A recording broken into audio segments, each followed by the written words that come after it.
அப்படிங்கிறத நம்ம பார்த்துடலாம். ஸோ இன்னைக்கு உண்டான கரண்ட் அஃபேர்ஸ் அப்படிங்கிறத டிஸ்கஸ் பண்ணிட்டு அதோடு கூட நம்ம ஜான்வரி மந்த்து ஒரு ஃபுல் மந்த் அப்படிங்கிற ரிவ்யூ எடுத்துக்கலாம்.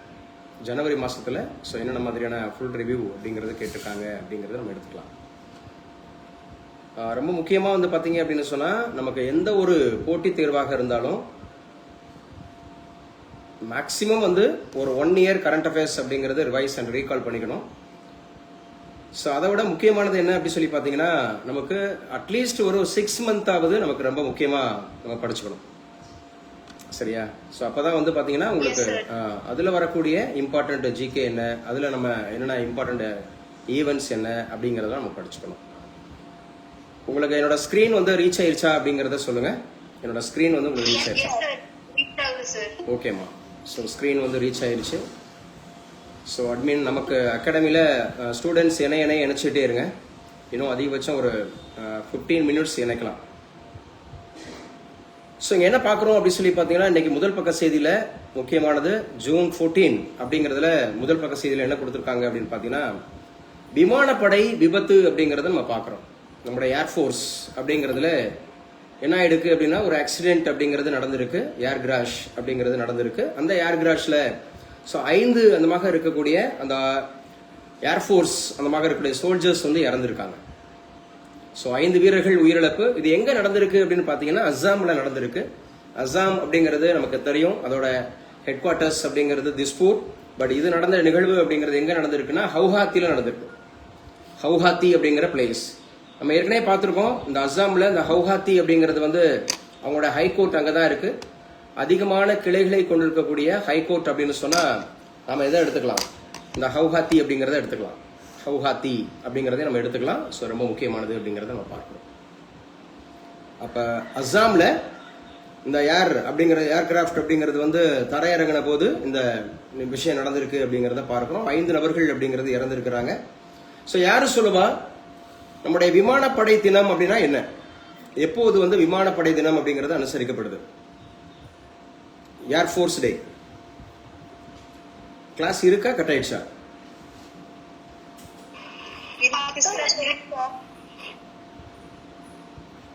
தெரிஞ்சவங்க ஒருவர் சத்தமா பேசுங்க.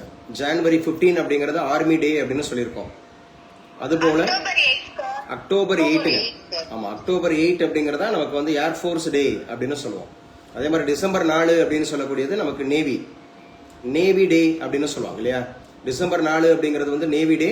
அக்டோபர் 8 அப்படிங்கிறது வந்து நமக்கு ஏர்ஃபோர்ஸ் டே அப்படிங்கறத எடுத்துக்கணும். ஜனவரி 15 அப்படிங்கிறது நமக்கு ஆர்மி டே அப்படிங்கறத எடுத்துக்கணும். அப்ப இந்த விபத்து எங்க நடந்திருக்கு அப்படின்னு கேட்டா அஸ்ஸாமோட கேபிட்டல் சிட்டி அப்படிங்கிறது திஸ்பூர். ஸோ இது ஆக்சுவலா ஹவுஹாத்தி அப்படிங்கிற பிளேஸ்ல நடந்திருக்கு. ரொம்ப முக்கியமானது என்ன அப்படின்னு சொல்லி பார்த்தீங்கன்னா நம்ம ஏற்கனவே பேசினது தான். அஸ்ஸாம் அப்படிங்கிறதுல ஒரு முக்கியமான ஒரு அந்த வைல்ட் லைஃப் அப்படிங்கிறதுல முக்கியமானது இருக்குன்னு பார்த்துருக்கோம். இந்த ஒற்றை கொம்பு காண்டாமிருகம் அப்படிங்கிறது எங்க இருக்கு? காசிராங்கோ. ஒற்றை கொம்பு அந்த காண்டாமிருகம் அப்படின்னு சொல்லக்கூடியது இல்லையா, அது காசிராங்கோ அப்படிங்கிறதுல தான் இருக்கு. அது ரொம்ப முக்கியமானது அப்படி சொல்லி பார்த்துருக்கோம் இல்ல. அதே மாதிரி திக்பாய் அப்படிங்கிறது அஸ்ஸாம்ல தான் இருக்கு. அஸ்ஸாம்ல இருக்க திக்பாய். ஸோ திக்பாய் அப்படிங்கிற பிளேஸ் எதுக்கானது அப்படி சொல்லி பார்த்தீங்கன்னா இது வந்து அந்த ஆயில் ரீஃபைனரி அப்படின்னு சொல்லுவோம். நம்ம ஊர்ல இந்தியாவை பொறுத்தவரை பெட்ரோலியம் அதிகமாக கிடைக்கக்கூடிய ஏரியா அப்படின்னு சொல்லி பார்த்தீங்கன்னா இந்த அஸ்ஸாம் அப்படிங்கிற திக்பாய் அப்படிங்கிற பிளேஸ் எடுத்துக்கலாம். அதே போல நம்ம தமிழ்நாடு அப்படின்னு கேட்டா நரிமணம் அப்படிங்கிற பிளேஸ் எடுத்துக்கலாம். நரிமணம்ங்கிற பிளேஸ்ல தான் நம்ம ஊர்ல அதிகமா வந்து பாத்தீங்கன்னா இந்த பெட்ரோலியம் அப்படிங்கிறது கிடைக்குது அப்படின்னு தெரிஞ்சுக்கலாம். பாதுகாப்புத்துறை அமைச்சர் யாரு? இந்தியாவினுடைய பாதுகாப்பு துறை அமைச்சர் at present defence minister of India. So Rajnath Singh அப்படிங்கிறவங்க தான் டிஃபென்ஸ் மினிஸ்டர் அப்படிங்கறத ஞாபகம் வச்சுங்க, முக்கியமானது. ஸோ இன்னைக்கு நம்ம பார்க்கறதுல இதை நம்ம முக்கியமா பார்க்குறோம். முதல் பக்க செய்தியில இதுதான் போட்டிருக்காங்க. அடுத்து எழுதி வச்சுக்கலாம். ஸோ ரொம்ப முக்கியமானது அப்பாயின்மெண்ட்ஸ்ல எழுதி வச்சுங்க. அப்பாயின்மெண்ட்ஸ் அப்படிங்கிறதுல ரொம்ப முக்கியமானது என்னன்னா இந்திய ராணுவத்தினுடைய அடுத்த தலைமை நீதிபதி அப்படிங்கிறது தீரஜ் சேத். தீரஜ் அந்த மொபைல் கொடு. இந்திய ராணுவத்தினுடைய அடுத்த தலைமை தளபதி அப்படிங்கிறது வந்து தீரஜ் சேத் அப்படிங்கிறவர் இருக்காரு. தீரஜ் சேத்.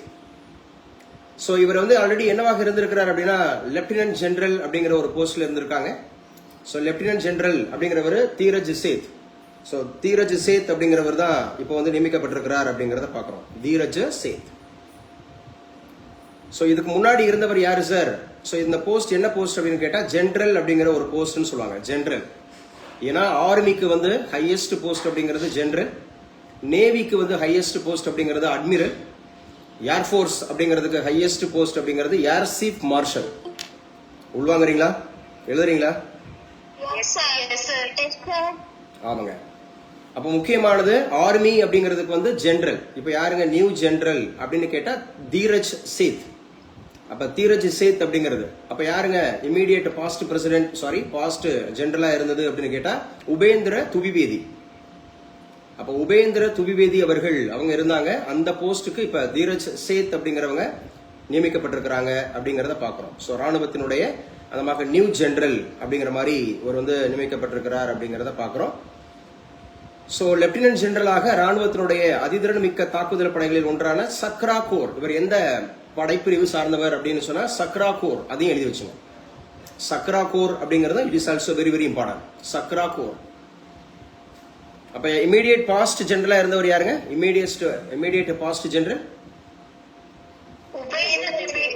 எஸ் உபேந்திர திவிவேதி அப்படிங்கிறவங்க இருந்திருக்கிறாங்க. இப்போ தீரஜ் சேத் அப்படிங்கிறவங்க லெப்டினன்ட் ஜெனரல் அப்படிங்கிற போஸ்ட்ல இருந்து சக்ரா கோர் அப்படிங்கிற படைய சோ ரொம்ப திறன்பட வழிநடத்தினவங்க அப்படி சொல்லி நம்ம பார்க்கிறோம். சரியா? சோ இது வந்து இன்னைக்கு முதல் பக்க செய்தியில முக்கிய செய்தியாக இருக்கு அப்படிங்கறத பாக்குறோம். இது முக்கியமான கரண்ட் அஃபேர்ஸ் அப்படிங்கறதுல முக்கியமானது. சோ வேகமா பார்த்துட்டு போலாம். அதுக்கப்புறம் நம்ம ஜனவரி மந்த் அப்படிங்கறது ஃபுல் ரிவ்யூ எடுத்துக்கலாம். ஜனவரியில இருந்து ஜூனுக்குள்ள அப்படிங்கிறது வந்து இந்த ஜூன் ஜூலைல முடிச்சுட்டு அப்புறம் ஜூன் மாசத்தை அப்புறம் எழுதுங்க. அப்புறம் ஜூலை, அப்புறம் ஆகஸ்ட், செப்டம்பர். சோ நமக்கு இந்த டிசம்பர் வரைக்கும் நல்லா படிச்சுக்கணும். 1 இயர் ஜனவரியில இருந்து டிசம்பர் வரைக்கும் for all competitive exams. So all competitive exams அப்படிங்கிறது கம்ப்ளீட்டா அப்படிங்கிற மாதிரி நீங்க படிச்சுங்க. ஸோ ரொம்ப ரொம்ப முக்கியமானது அப்படின்னு சொல்லி நம்ம பார்க்கிறோம்.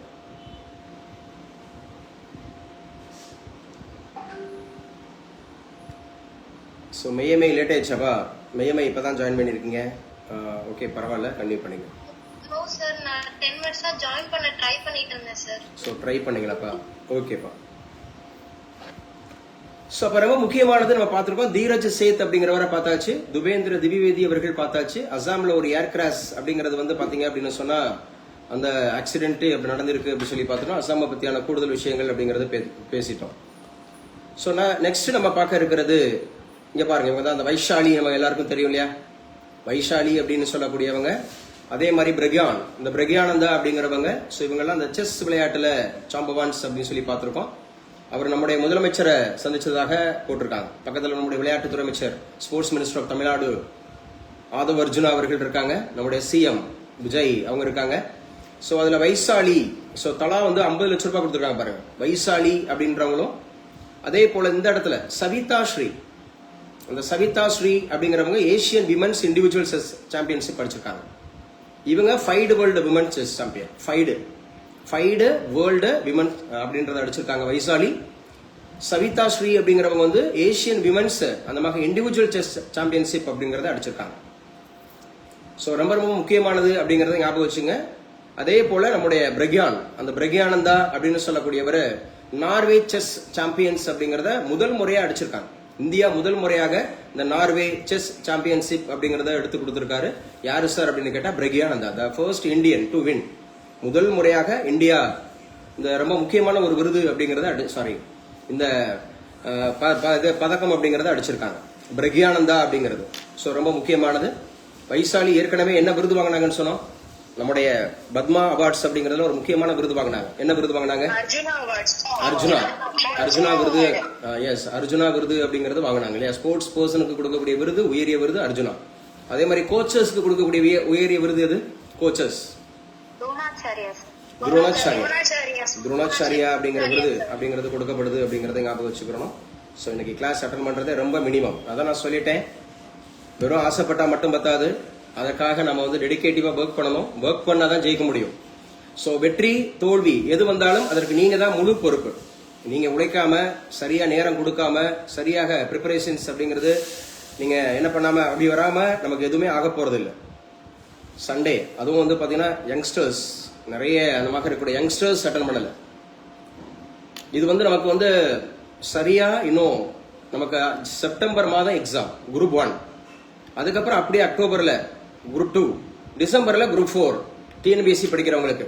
அதுக்கப்புறம் ரயில்வே எக்ஸாம்ஸ் இப்போ அண்டர் அந்த மாதிரி ப்ராசஸிங்ல இருந்துட்டு இருக்கு. அதே போல எஸ்எஸ்சி சிஜிஎல் எக்ஸாம்ஸ் வந்து அனௌன்ஸ் பண்ணியாச்சு. CTS combined technical service exams announce பண்ணியாச்சு. ஸோ இந்த மாதிரி போட்டித் தேர்வுகள் இருக்கிற காலத்துல ஒரு நாள் கூட நீங்க வீணடிக்க கூடாது. ஒரு நாள், அந்த ஒரு நாள் கூட ரொம்ப இம்பார்ட்டன்ட்.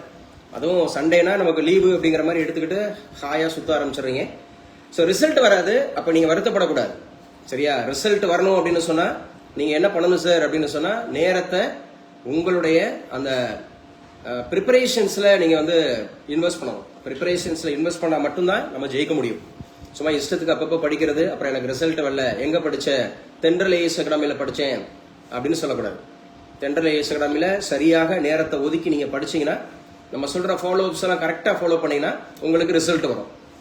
ஸோ நேற்றைய தினம் நம்முடைய அகாடமியில படிச்சு, ஸோ அவர் வந்து இப்ப டிஎன்பிஎஸ்சில ஜுடிஷியல் டிபார்ட்மெண்ட்ல வேலை பார்த்துட்டு இருக்கக்கூடிய அந்த தம்பி சுரேஷ் வந்து உங்களுக்கு அவருடைய டெஸ்டிமோனியை கொடுத்தாரு. அவரோட கிளாஸஸும் கொடுத்தாரு. 1:30 வரைக்கும் அவருடைய கிளாஸஸ் மேத்தமெட்டிக்ஸ் அப்படிங்கறத நடத்தினாரு. அப்ப அவர் சொல்லும்போது சொன்னார் இல்லையா, நான் 9:30 மணிக்கு கிளாஸ் அப்படின்னு சொன்னா நான் 8 மணிக்கே முன்னாடி வந்துருவேன். அதே போல வந்து பாத்தீங்க அப்படின்னு சொன்னா, நான் தங்கி இருக்கக்கூடிய ரூம்ல ஸோ நேரம் காலம் பார்க்காம நான் அதிகமா ஒர்க் பண்ணேன். அதனாலதான் மற்ற எல்லாரும் கொஸ்டின் பேப்பர் டஃப்னு தமிழகம் எங்களும் போராடிய போது அந்த எக்ஸாம்ல எங்களால ஜெயிக்க முடிஞ்சு அப்படின்னாரு. அப்ப அந்த உழைப்பு பிளஸ் அந்த டிட்டர்மினேஷன், அந்த டெடிகேஷன், அந்த சாக்ரிஃபைஸ் இல்ல அப்படின்னு சொன்னா நம்ம ஒரு காலம் எந்த ஒரு போட்டித் தேர்வுல வேணா சொல்லிக்கலாம். என்ன சொல்லிக்கலாம் சார், நான் வந்து போட்டித் தேர்வுக்கு படிக்கிறேன், நான் போட்டித் தேர்வுக்காக அப்படிங்கறத ப்ரிப்பேர் பண்ணிட்டு இருக்கேன், நான் இந்த அகாடமியில படிக்கிறேன், நான் இதுவாக ஆகணும் அப்படின்னு நம்ம வேணா நேம் ஷேக் சொல்லிக்கலாம். Name shake. பட் அந்த உழைப்பின் வாரா அந்த மாதிரி சொல்லுவாங்க, உறுதி உழைப்பு அப்படிங்கிறது இருந்தா மட்டும்தான் ஜெயிக்க முடியும். சரியா? ஸோ இதை கவனத்தில் வச்சுங்க. இதை ஃபியூச்சர்ல இந்த வீடியோ பார்க்குறவங்க உங்களை தான் நான் பேசிட்டு இருக்கேங்கிறத உணருங்க. இதுல நிறைய பேர் உங்க பேரண்டோட உழைப்புல தான் நீங்க படிக்கிறீங்க. சரியா? ஸோ அப்படிங்கிற போது உங்க பேரண்டோட அந்த பணம் அப்படிங்கிறத விரயப்படுத்தக்கூடாது. நானும் படிக்கிறேன் அப்படிங்கிற மாதிரி நேம் ஷேக்குக்காக உள்ள வரக்கூடாது. ஸோ ரொம்ப என்ன பண்ணணும் சார் அப்படின்னு சொல்லி பார்த்தீங்கன்னா, டெடிகேட்டிவாக ஒர்க் பண்ணணும், ரொம்ப சாக்ரிஃபைஸோட ஒர்க் பண்ணணும். அப்போதான் நிச்சயமா வந்து அந்த ரிசல்ட் அப்படிங்கிறத பிடிக்க முடியும். உள்வாங்குறீங்களா? நான் பேசுறது உள்வாங்குறீங்களா? சும்மா அப்படியே பாருங்க, எவ்வளவு பேர் இருக்க வேண்டிய ஒரு அகாடமியில. இதுல எஸ்எஸ்சி பேட்ச் இருக்காங்க, இதுல ஆர்ஆர்பி பேட்ச் இருக்காங்க, இதுல டிஎன்பிஎஸ்சி இருக்காங்க, இதுல யூபிஎஸ்சி இருக்காங்க, அசிஸ்டன்ட் அந்த மாதிரி இருக்கக்கூடிய ப்ரொஃபசர் இருக்கிறாங்க. ஸோ இவ்வளவு பேரும் சேர்ந்து எவ்வளவு நம்பர்ஸ் அட்டன் பண்ணிட்டு இருக்கீங்கன்னு பாருங்க. இதனாலதான் சொல்றேன், உண்மையான இந்த போட்டித் தேர்வுன்றது பெயரளவுல தான் போட்டித் தேர்வு. ஆனா உண்மையான போட்டி அப்படிங்கிறது யாரு அப்படின்னு சொன்னா, மினிமம் 10% தான் இருப்பாங்க. மினிமம் 10%. 1,00,000 பேர் அப்பியர் ஆகியிருக்காங்க அப்படின்னா 10,000 பேர் தான் உண்மையான போட்டி. 10,000 பேர் தான் உண்மையான போட்டி. டிஎன்பிஎஸ்சி குரூப் 4 எழுத போறவங்க 20 லட்சத்துக்கு மேல இருப்பாங்க. ஆனா போஸ்ட் வந்து 10,000 இருந்து 15,000 தான் இருக்கும். இப்ப 20 லட்சம் பேருக்கு மேல எழுதக்கூடிய எக்ஸாம்ஸ்ல உண்மையான போட்டிங்கிறது 10,000 போஸ்ட் இருந்துச்சுன்னா 1,00,000 பேர் தான் உண்மையான போட்டி. மித்த 19 லட்சம் இந்த கேட்டகரி தான். சும்மா அப்பப்ப தலையை காட்டுறது, நானும் படிக்கிறேங்கிற மாதிரி ரொம்ப பவுலா பண்றது, அந்த கேட்டகரியில போயிடுவாங்க. ஆனா உண்மையான உழைப்பு போட்டவங்க அழகா அடிச்சுட்டு போயிடுவாங்க. ஏன்னா ஒரு டிகிரியவே நீங்க 3 வருஷம், ஒரு ப்ரொஃபஷனல் டிகிரினா 4 வருஷம் 5 வருஷம் படிச்சுட்டு வரீங்க. ஆனா இது நம்ம கேட்கறது 6 மாசம். 6 மாசம், அதுவும் சரியா 8 மணி நேரம் செல்ஃப் ப்ரிப்பரேஷன். நீங்க ஃப்ரீயா இருந்தீங்கன்னா 18 மணி நேரம் அப்படிங்கிற மாதிரியான உழைப்பு. 18 மணி நேரத்துல 8 மணி நேரம் நீங்க செல்ஃப் ப்ரிப்பரேஷன் பண்ணியே ஆகணும். ஒரு 10 மணி நேரத்துல ஒரு 4 மணி நேரம் மட்டும்தான் நம்ம அகாடமியில இருக்கீங்க. மிச்சம் 4 மணி நேரம் அப்படிங்கிறது எக்ஸ்ட்ரா போயிடுது. அப்படிங்கிற போது ஒரு டிட்டர்மைண்டா படிச்சீங்கன்னா ஜெயிச்சிடலாம். ரொம்ப டிட்டர்மினேஷனோட ஒர்க் பண்ணணும். சரியா? அம்பிகா சொல்லுங்கப்பா, புதுக்கோட்டை அம்பிகா. யாரு வந்து இப்ப நியூ ஜெனரல் யாரு? வேகமா. தீரஜ் சேத் அப்படிங்கிறது இமீடியட் அந்த பாஸ்ட் ஜெனரலா இருந்தது யாரு? உபேந்திர திரிவேதி அப்படின்னு சொல்லக்கூடியது. ஜெனரல் அப்படின்னு சொன்னா ரொம்ப முக்கியமான போஸ்ட், ரொம்ப கவனமா இருக்கணும். Highest post. எனக்கு ஆர்மி டேன்னு சொன்னேன் Ambika. Army day sir, army day ஜனவரி 25 சார். ஜனவரி 15 ஜனவரி 25ங்கிறது வந்து நேஷனல் ஓட்டர்ஸ் டே. ஜனவரி 25ங்கிறது நேஷனல் ஓட்டர்ஸ் டே. சாரி கேட்கணும், இல்லைன்னா எஸ்ஆர் சொல்லணும், இல்ல தேங்க்யூ சார் சொல்லணும், ஏதாவது சொல்லணும் பேசிட்டு இருக்கும் போது. ஜனவரி 25ங்கிறதாப்பா நேஷனல் ஓட்டர்ஸ் டே. ஜனவரி 15 அப்படிங்கிறது ஆர்மி. அக்டோபர் 8 அப்படிங்கிறது அக்டோபர் 8ங்கிறது தான் நமக்கு வந்து ஏர்ஃபோர்ஸ் டே. எஸ், டிசம்பர் 4 அப்படிங்கிறது நமக்கான என்ன நாள் அப்படின்னு சொல்லி பார்த்தீங்கன்னா நேவி டே அப்படிங்கிறத எடுத்துக்கணும். ஸோ இப்போ படிச்சதெல்லாம் உள்வாங்கிக்குங்க, ரொம்ப முக்கியமானது. மின்வெட்டு பிரச்சனை விரைவில் சரி செய்யப்படும் சொல்லிட்டு ஆதவ அர்ஜுனா அவங்க சொல்லியிருக்காங்க. ஆதவ அர்ஜுனா உங்களுக்கு தெரியும், இவர் தான் வந்து பார்த்தீங்கன்னா இப்போ நியூ அப்படின்னு சொல்லக்கூடிய இப்போ ஸ்போர்ட்ஸ் மினிஸ்டர் அப்படிங்கிறத எடுத்துங்க. ஸோ ஒரு பேப்பரை எப்படி நம்ம படிக்கிறோங்கிறத தெரிஞ்சுக்குங்க. அதுல இருந்து ரொம்ப முக்கியமான விஷயங்கள் என்னென்ன அப்படி சொல்லி பாருங்க. சரியா? ஸோ அடுத்து என்ன கேட்காங்க, நன்மொழி கேட்டல் நல்லவை பயக்கும். பாருங்க, நல்ல மொழி கேட்டா நல்லவை பயக்கும், நல்லது சொல்றோம். சரியா? ஒரு 3 மாசத்துல இருந்து ஒரு 6 மாசம் உருப்படியா படிங்க. தினசரி செல்ஃப் ப்ரிப்பரேஷன்ல இருங்க. 5 பில்லர் தான். 1 சிலபஸ், 2வது ஸ்டடி மெட்டீரியல், 3வது previous year question paper discussion, 4வது அதிகமான தேர்வுகள், 5 அப்படின்னு சொல்லக்கூடியது அதை கண்டினியூட்டியா, அதை கண்டினியூஸ் அப்படிங்கறது கன்சிஸ்டன்டா பண்ணணும். இதான் வெற்றி. இந்த நன்மொழி கேட்டல் அப்படிங்கிறது நல்லவே பயக்கம். இதை கேட்கறது மாத்திரம் இல்லாம யூ ஹாவ் டு ஃபாலோ பண்ணிட்டா ஜெயிச்சிடலாம். அப்பப்ப தலையை காட்டக்கூடாது. தனுஷியா அப்பப்ப தலையை காட்டக்கூடாது. வெறும் சனி ஞாயிறு மட்டும் இருக்கக்கூடாது. ஈவினிங்ல கிளாஸ் போயிட்டு இருக்கு, அந்த ஈவினிங் கிளாஸஸ் எல்லாம் அட்டன் பண்ணணும். சரியா? அப்புறம் அட்டன் பண்றீங்களா தனுஷியா? மார்க்லாம் அனுப்புறீங்களா தனுஷியா? அப்புறம் அட்டன் பண்ணா மட்டும் பத்தாது, அதை டெஸ்டும் அட்டன் பண்ணணும், டெஸ்டும் அடிக்கணும், டெஸ்ட்டுக்கும் மார்க்கும் அனுப்பணும். அப்பதான் நீங்க எந்த பொசிஷன்ல இருக்கீங்கன்னு தெரியும். சரியா? உங்களுக்கு வினாக்கள், அந்த 200 வினாக்கள் தான் உங்களுக்கு போட்டியாளர். 20 லட்சம் பேர் உங்களுக்கு போட்டியாளர் இல்ல, 200 வினா தான் போட்டியாளர். அந்த 200 வினாவுல நீங்க எவ்வளவு எடுக்கிறீங்கிறதா அது. ஸோ அப்போ டெஸ்ட் அடிக்கலைன்னா நம்ம ரிசல்ட் வர முடியாது. உங்க அம்மா, உங்க சித்தி யாரோலாம் வந்தாங்க, அன்னைக்கு அக்காவா யாரோலாம் வந்தாங்க, ஃபர்ஸ்ட் +2 முடிச்ச கையோட உள்ள வந்தீங்க. நான் உங்களுக்கு சேலஞ்ச் பண்ணேன், 18 வயசு ஆயிடுச்சுன்னா ஜாப் கொடுக்கணும்னு சேலஞ்ச் பண்ணேன். அதுக்கு நீங்க உழைப்பு போட்டா, ஸோ இந்த மாதிரி ப்ராக்டிஸ்ல இருந்தா தான் வர முடியும். ப்ராக்டிஸ்ல அப்புறம் எங்க படிச்ச, நீ ஏன் போய் காரைக்குடியில போய் சேர்ந்த, சென்னையில போய் சேர்ந்தா படிச்சிருக்கு, ஜெயிச்சிருக்கலாமே. எங்கேயாவது போய் படிச்சு, அங்கேயும் போய் எங்க போனாலும் நீங்க படிச்சதானே ஜெயிக்க முடியும். அப்படிதானே தனுஷியா? எஸ். அப்ப ஃபாலோ பண்ணணும். நன்மொழி கேட்டல் நல்லவை பயக்கும் அப்படிங்கறத பாருங்க. சோ அடுத்து என்ன சார் முக்கியமானது அப்படி சொல்லி பாருங்க, எழுதிக்குங்க. ஒரு வாரம் அப்படிங்கிறது நம்முடைய பாரத பிரதமர் மோடி அவர்கள் அப்படிங்கிறவங்க வெளிநாடு பயணம் அப்படின்னு சொல்லியிருக்காங்க. அதுல குறிப்பா எங்க போறாங்க அப்படின்னா பிரான்ஸ். சோ பிரான்ஸுக்கு ஏன் சார் போறாங்க அப்படின்னா G7 அப்படிங்கிற கான்ஃபரன்ஸ்ல கலந்துக்கிறதுக்கு. சரி, பிரிக்ஸ் மாநாடு இந்த ஆண்டு எங்க நடக்குது? பிரிக்ஸ். அப்புறம் கிளாஸ் கட் ஆயிடுச்சா? எவ்வளவு தூரம் பேசணும் கிளாஸுக்குள்ள? எத்தனை முறை பேசணும்? எத்தனை முறை சொல்லியிருக்கேன்? பிரேசில். ஸோ சாரி, பிரிக்ஸ், பிரேசில்ல. ஸோ அதே மாதிரி Russia, India, China, South Africa, அது சம்பந்தப்பட்ட நாடுகள் தவிர்த்து இப்போ 11 நாடுகளுக்கு மேல அங்க வகிக்குது. இதுல பார்ட்டிசிபென்ட்ஸ் எத்தனை பேர் கிளாஸ்ல இருக்கீங்களா? கட் ஆயிடுச்சா? அந்த பிரேசில் சாரி இந்த பிரிக்ஸ் மாநாடு எங்க நடக்குதுன்னு நம்ம சொல்லவே இல்லையா? ஒரு முறை கூட சொல்லவே இல்லையா? இந்தியாவுல நியூ டெல்லி அப்படிங்கறதுல தான் நடக்குது. சரியா? இந்தியாவுல நியூ டெல்லியில தான் நடக்குது. அதே மாதிரி இப்ப G7, இந்த G7 அப்படிங்கிற மாநாடு எங்க நடக்குது அப்படிங்கறத ஞாபகம் வச்சுங்க. சோ எங்க சார் நடக்குது அப்படி சொல்லி பாத்தீங்க அப்படின்னு சொன்னா பிரான்ஸ்ல நடக்குது. சோ அங்க பிரான்ஸ்ல ஜூன் 14 அப்படிங்கிறது. சோ ரொம்ப முக்கியமா இந்த G7 மாநாடு அப்படிங்கறதுல இந்தியா, பிரான்ஸ் அப்படிங்கறதுல முக்கியமா பேசப்படும் அப்படின்னு சொல்லியிருக்காங்க. அதுல குறிப்பாக வந்து பாத்தீங்க அப்படின்னு சொன்னா, சரியா, இந்த பிரிக்ஸ் அப்படிங்கிறது ரொம்ப முக்கியமானது, G7 அப்படிங்கறதும் முக்கியமானது அப்படி சொல்லி பார்த்திருக்கோம். இமானுவேல் மேக்ரான் அவர் தான் பிரான்ஸோட அதிபர், ஏற்கனவே பார்த்திருக்கோம். பிரான்ஸோட அதிபர் இமானுவேல் மேக்ரான். சரி, மேகதாது அணை அப்படிங்கிறது எந்த இரு மாநிலங்களுக்கு இடையே பிரச்சனை? எஸ், அப்ப ஞாபகம் வச்சுக்கணுங்க. So Karnataka and Tamil Nadu. யார் நம்முடைய மின்சாரத்துறை அமைச்சர்? நிர்மல் குமார் அப்படிங்கறது ஞாபகம் வச்சுங்க. நிர்மல் குமார் அப்படிங்கறது ஞாபகம் வச்சுங்க இவரு.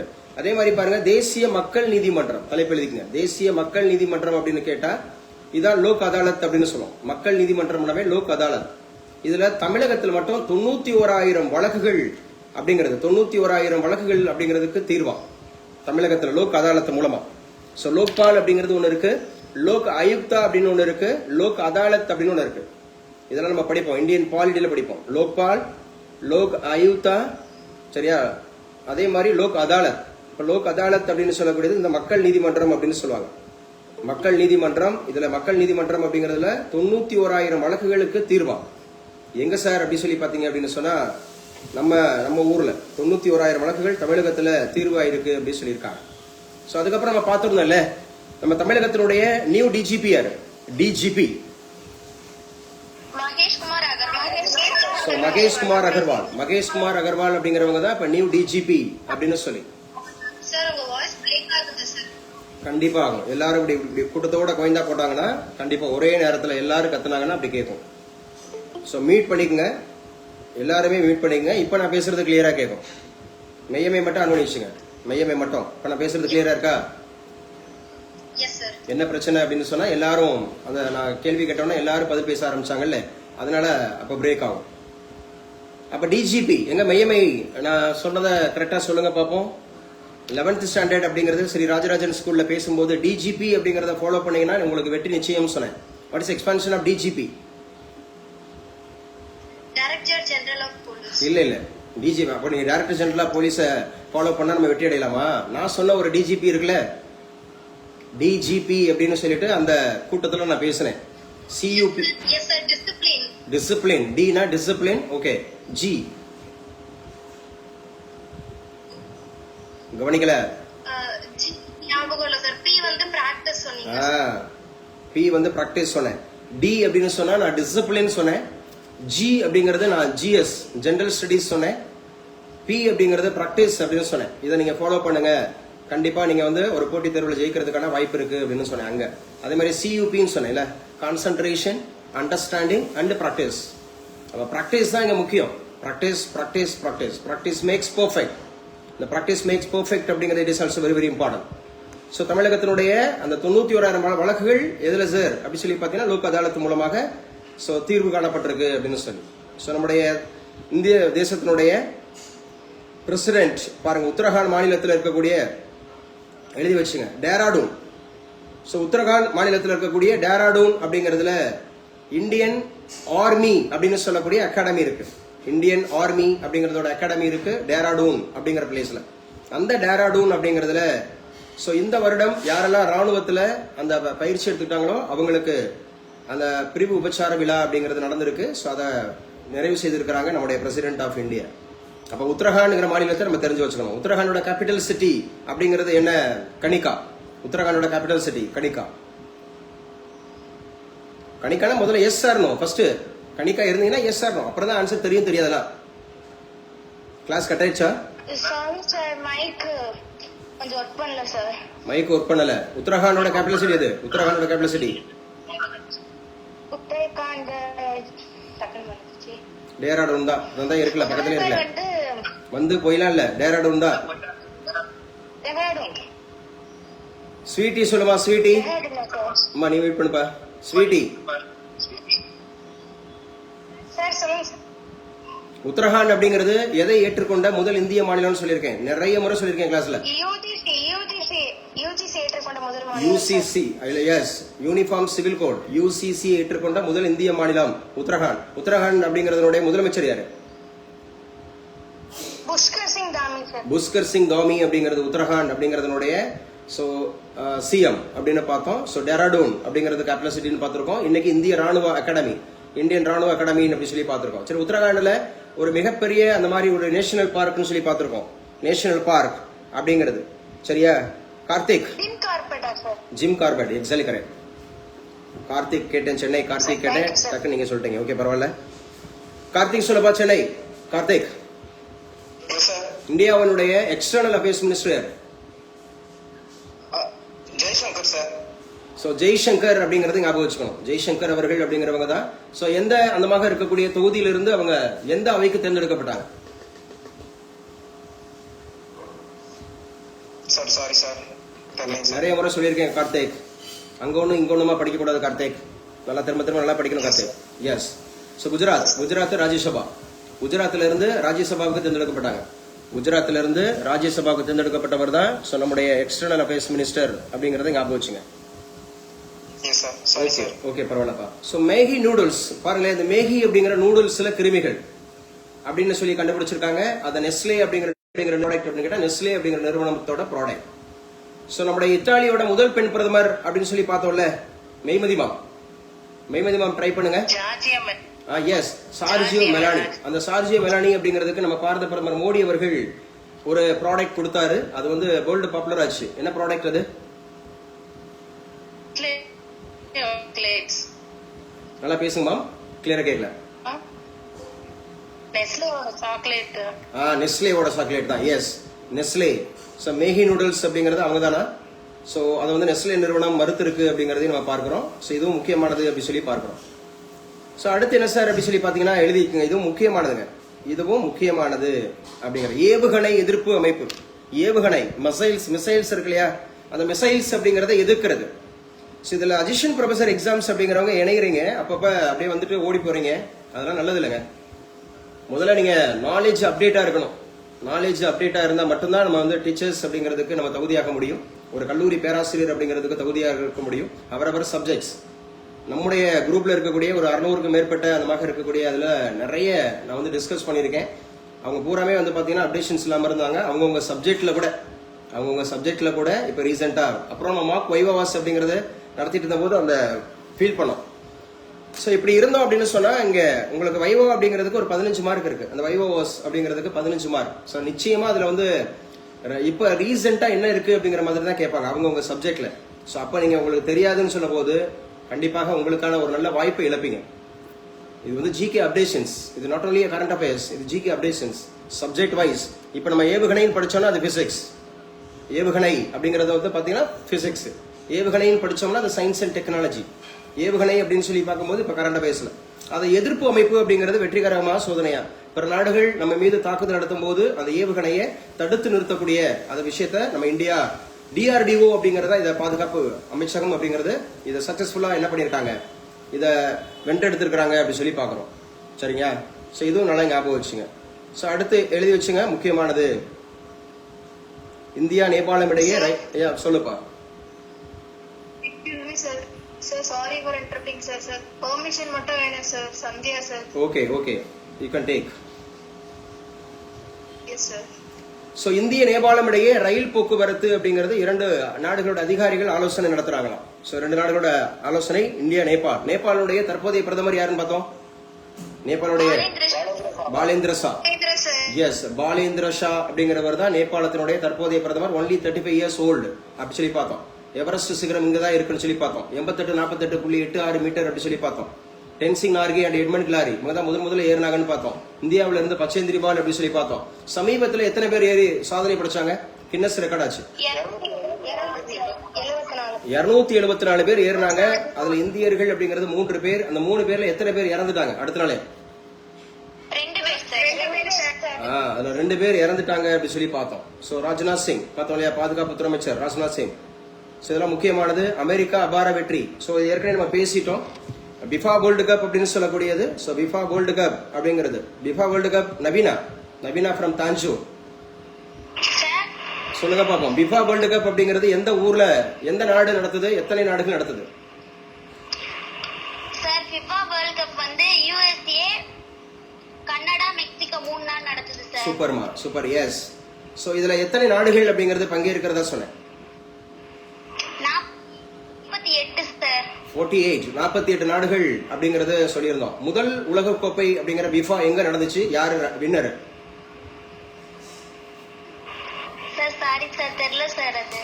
உருகுவே 1930.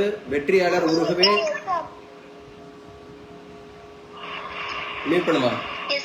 மீட் பண்ணுங்க. ஓகே, மீட் பண்ணுங்கப்பா. எஸ். இந்த கம்பல்சரி இதுல இருந்து நிறைய கேள்விகள் வரும். நல்லா ஞாபகம் வச்சுங்க.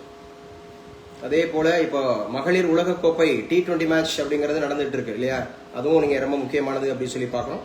அமைதி ஒப்பந்தம் யார் யாருக்கு இடையில? America and Iran. இது நம்ம தொடர்ச்சியா தினந்தோறும் நம்ம டிஸ்கஸ் பண்ணிட்டே வரோம்.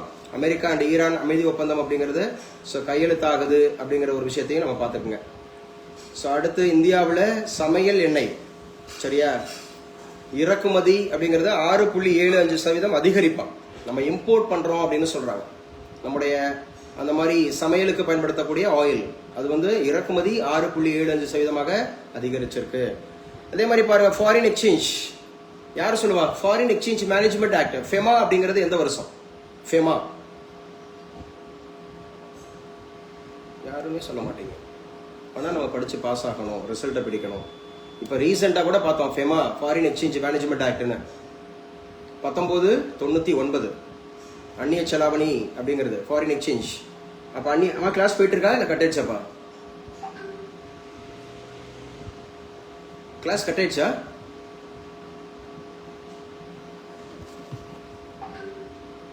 கிளாஸ் இருக்கீங்களா? கட் ஆயிடுச்சாம்மா?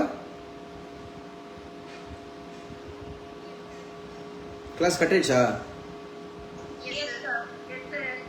அப்படியா? ஓகேவா, கொஞ்சம் வெயிட் பண்ணுங்க. ஸோ இது முக்கியமாக நான் சொன்னேன், இந்த அந்நிய செலாவணி அப்படின்னு சொன்னால் ஃபாரின் எக்ஸ்சேஞ்ச். அப்போ ஃபாரின் எக்ஸ்சேஞ்ச் அப்படிங்கிறது என்ன ஆயிடுக்கு சார் அப்படி சொல்லி பார்த்தீங்கன்னா, இப்போ நம்ம கையிருப்பு எவ்வளவுன்னு சொல்லியிருக்காங்க. ஃபாரின் எக்ஸ்சேஞ்சு நம்ம எவ்வளோ கையிருப்பு நம்ம வச்சிருக்கிறோம் அப்படிங்கிறத சொல்லியிருக்காங்க. ஸோ அதையும் நம்ம பார்க்கலாம் எவ்வளவு அப்படின்னு சொல்லிட்டு. ஸோ ஃபெமா அப்படின்னா என்ன எக்ஸ்பென்ஷன் சொன்னேன்? ஃபெமா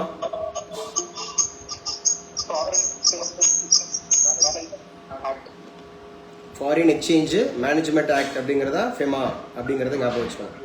அப்போ இந்த ஃபெமா எந்த வருஷம்?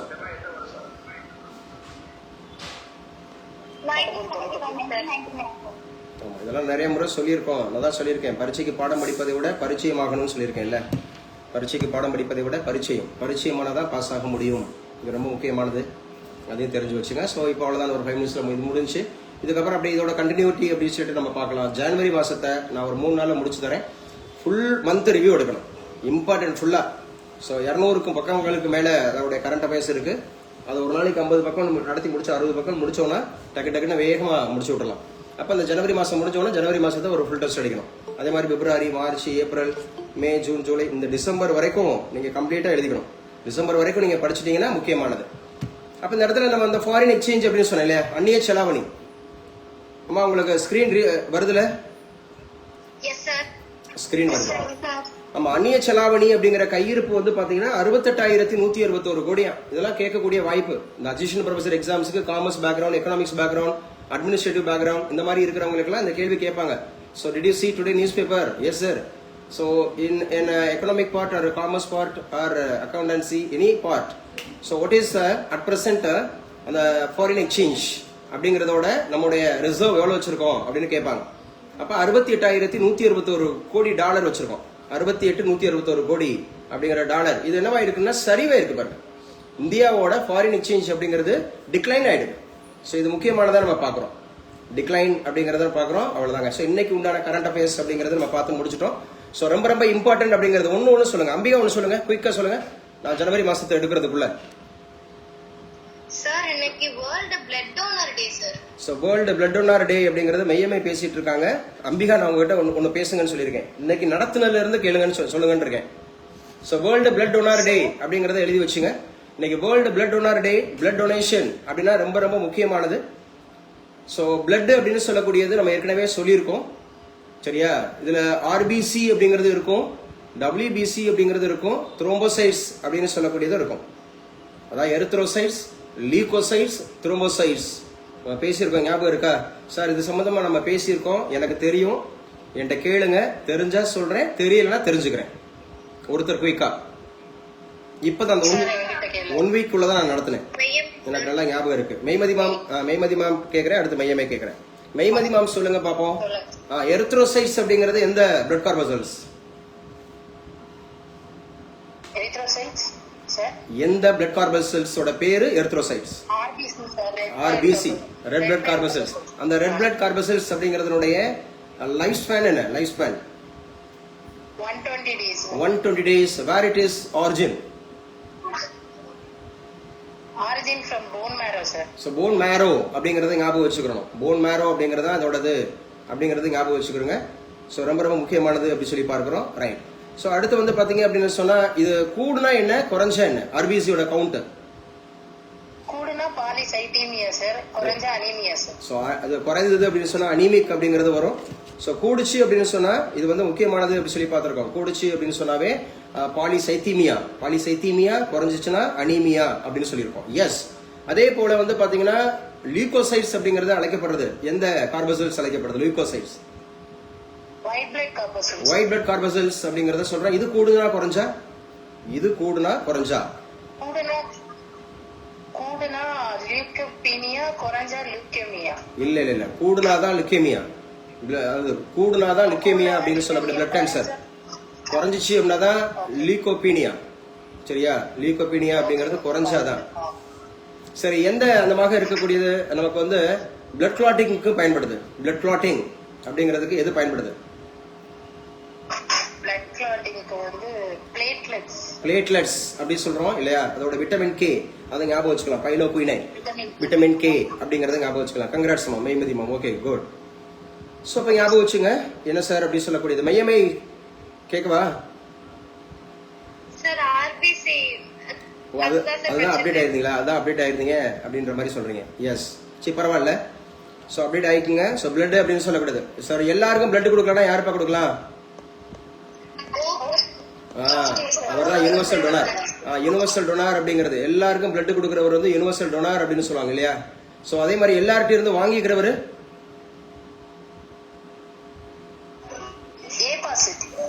ஏபிங்க.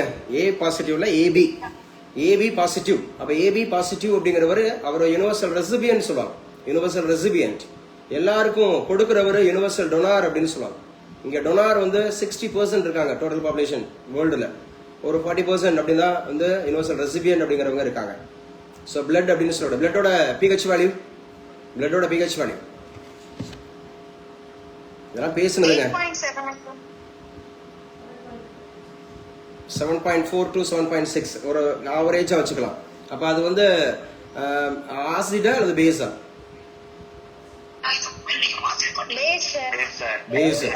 பேஸ்ன்ற காரம் அப்படிங்கறத எடுத்துக்கணும். பேஸ்ங்கிற காரம். இன்னைக்கு ஆஸ்பிரன்ஸ் வந்து ரொம்ப கம்மிங்க. இன்னைக்கு ரொம்ப ரொம்ப கம்மி. ஸோ நான் அட்டெண்டன்ஸ் எடுத்துக்கிறேன். சரியா? நான் அடுத்த வீடியோவா ஒரு வீடியோ தரேன். இந்த வீடியோ வந்து கரண்ட் அஃபேர்ஸ் எடுத்துக்குவோம். அடுத்த வீடியோ